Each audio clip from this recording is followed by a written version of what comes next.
What is up, weirdos? Today we are talking about Sunrise on the Reaping, and if it looks familiar, if my background looks familiar, that is because we are at the Marquise Marriott in Atlanta, Georgia, where they actually filmed the original Hunger Games movies. Catching Fire was filmed in this exact location, and the elevator scene actually took place in that elevator. But today we're talking about Sunrise on the Reaping because I have a lot to say about this book. I have a lot of thoughts about it, and let's just get started because there's a lot to unpack in here. There's a lot to go over, and I have a lot to say. This will be a spoilery review. I'm going to do a full tinfoil hat theory video later on. Don't worry, once I'm in a more stable location. But for now, let's talk about this book because once security finds out I don't actually have a room key, we're cooked. This is one of the most beautiful hotels I have never stayed in. It is so cool over here. It's actually on my bucket list to stay in this particular hotel, but I couldn't afford it for this trip, so we stayed across the street at the Hyatt. Either way, today we're going to be talking about Sunrise on the Reaping, the newest Hunger Games novel that came out about 2 or 3 days ago. And I really wanted to film my review at one of the filming locations for the original movies, and I thought that this would be an amazing place to do it. Obviously, Haymitch is a pretty big character throughout the original Hunger Games trilogy, and we never really know a lot about his story other than the fact that he does not have a family, period. But this book is his Hunger Games, and let me tell you guys, I quite literally lost my mind over this book. I'm being so real when I say that, but if you watch me on TikTok, you quite literally saw me lose it several times over this book because it was bonkers. I'm not gonna lie to you, it was crazy. There's a lot that goes on. There's a lot of things that happen, and I feel like it really does explain why Haymitch is the way he is in the original trilogy, and I found it to be a really amazing addition to the Hunger Games novels. And this is something about Suzanne Collins that I feel like I say all the time.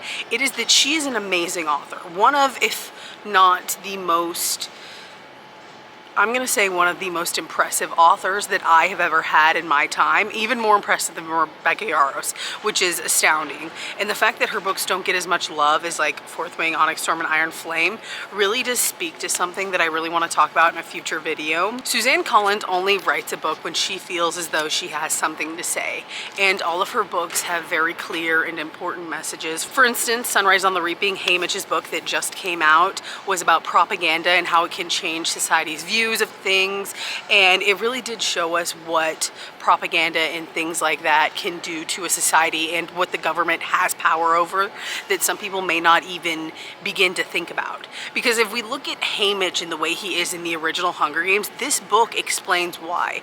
Haymitch is constantly being punished by the Capitol. President Snow is constantly punishing him, and a lot of people have now theorized that the reason Prim is reaped in the original Hunger Games series is as a punishment for Haymitch, because Haymitch has a little brother in this book that does unfortunately die as a part of his punishment, and some people think that Snow is continually punishing Haymitch through him reaping Prim, because Prim reminds him of his brother, and he did know Katniss's parents, which we learn in this book. Haymitch was actually best friends with Katniss's dad, and that is such an interesting fact that I really was not expecting. I thought that maybe we would see a little bit of the Everdeens and a little bit of Katniss's parents before, they became Katniss's parents, but they held quite a prevalent role, more so than I thought they would, and Haymitch was friends with them. Haymitch had a normal life. He had friends, he had family, people that he loved and cared about, and he distanced himself after he won his Hunger Games from them because he was terrified of them being killed by the Capitol, because everybody that Haymitch knew and loved was killed by the Capitol.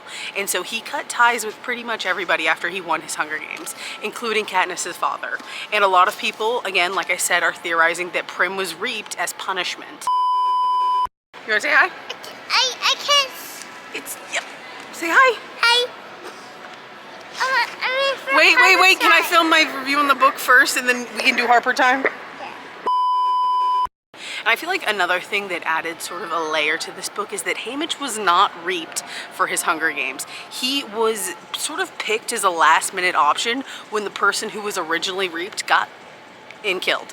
And so I thought that was really interesting because Haymitch was not supposed to be in the Hunger Games. He was not at all supposed to be in the Hunger Games. He was supposed to be just living his life. it was a total fluke. Like, he was not picked. I'm gonna give you guys an interesting theory that I have from this book that I haven't seen anybody talk about at all.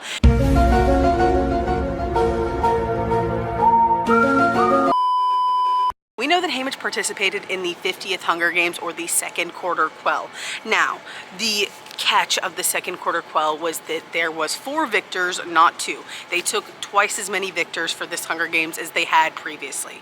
Now, something that I feel is very interesting and that sort of leads into my theory is that when they're calling for the reaping, the person, Drusilla, does not know any of their names, and she doesn't know Haymitch's name. Haymitch was not reaped. They just took him out of the crowd because he kind of upset the peacekeepers, which I thought was an interesting touch. But Haymitch was not reaped. He was just selected from the crowd. It was a fluke that Haymitch even made it into the games. And it is because of this, and because Haymitch won his Hunger Games, I believe after the 50th Hunger Games is when they decided to start rigging the reaping. I believe that up until the 50th Hunger Games, the people who were reaped were actually reaped just by chance, purely by chance. I do not think that they were rigged. And I think because Haymitch won and how he won and how upset the Capitol was with him after he won, I think they began to rig the reapings afterwards. And I think Haymitch sort of started the beginning of the rigged Hunger Games. It's an interesting theory that I haven't seen anybody really throw out. And one kind of like hair that's thrown in this is the fact that Beatty's son was reaped as well. And Beatty obviously believed that his son was reaped as punishment for him winning, which is another layer that I was not expecting. I just found this to be, it was such a sad book, I'm not gonna lie to you. I cried a lot.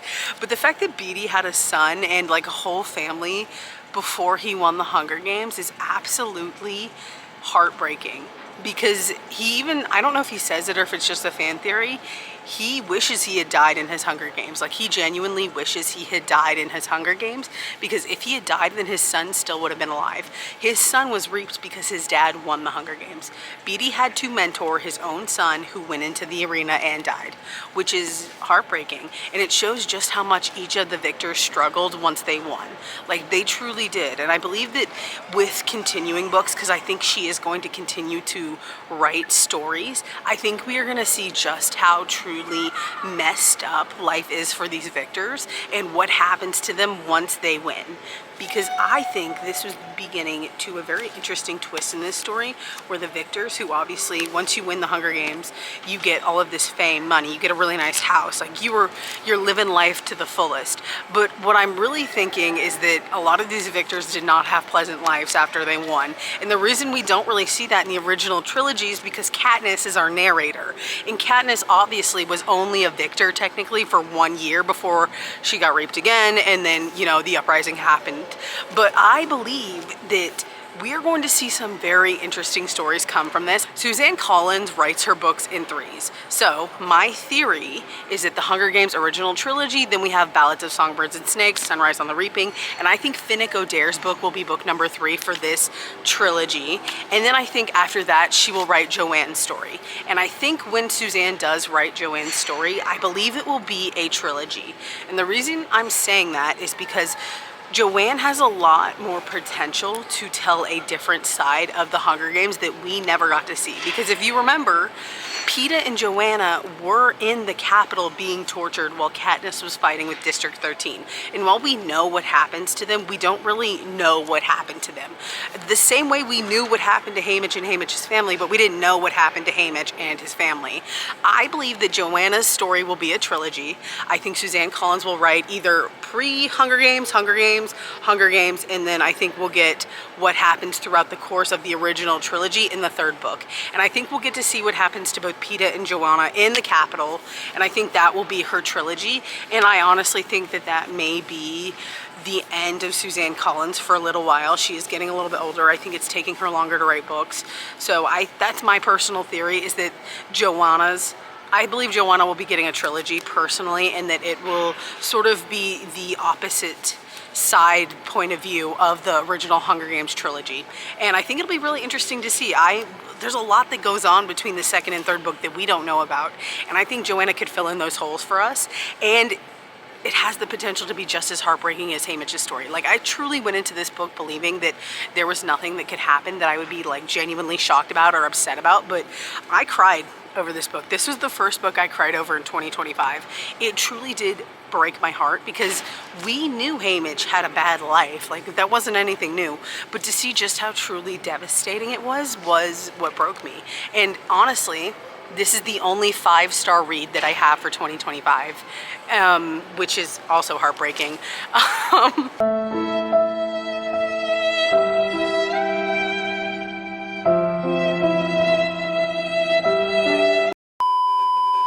I hope everybody had a wonderful time reading this book, or you're severely depressed. I'm not really sure which one you are, but I hope you did have a great time either way, and you've walked away from reading this book feeling like you accomplished something with your day, because trust me, not driving off of a bridge is accomplishing something, because that is what I wanted to do when I was finished. 12 seconds later. If you're wondering why I'm moving around so much, it's because security is getting like very antsy with me filming, so I don't want to stay in one location for more than necessary, so we're just kind of bouncing around. We're about to go on an elevator, hopefully. Maybe it's the one they filmed on. Probably not. I feel like Suzanne Collins writes deeply impactful and super meaningful books with a lot of messages in them, and I really, really enjoyed this one, and I would so recommend it. If your child or your friend has read the original Hunger Games or even watched them, this book is going to be one that you would recommend for them to pick up, because I definitely loved it. Like, it was so good. And as for this hotel, the Marriott Marquise, I love the original Hunger Games movies. They're some of my favorites. I continually go back and watch them throughout the years because they're my comfort movies. And I really, really wanted to stay here when I filmed this review, because I knew from the beginning I was going to be filming my review for Sunrise on the Reaping at a filming location from the original movies. And this is the one I picked because I've always wanted to stay here. And it's so nice. Love it. It's also super expensive. I stayed across the street at a Hyatt, but I do love to walk in here and smell the air because it smells cleaner. But I loved this book, and I would totally recommend it to each and every single one of you. And I want to know your thoughts on Sunrise on the Reaping. Did you like it? Did you feel like it did its purpose? Like, do you think it served its purpose and you got the answers you wanted from Haymitch's story? And what do you guys think Suzanne Collins has for us next? But other than that, that's all I really have for you guys today. Make sure you like and subscribe, and make sure you turn on those notifications to be notified every single time I upload. And you guys can follow me across all of my socials at On the Daily with Morgan or Bama Morgan. If you know, you know. And yeah, love you guys. Happy reading and stay safe. Bye. I was packing up to move, and I dropped my AirPods down like,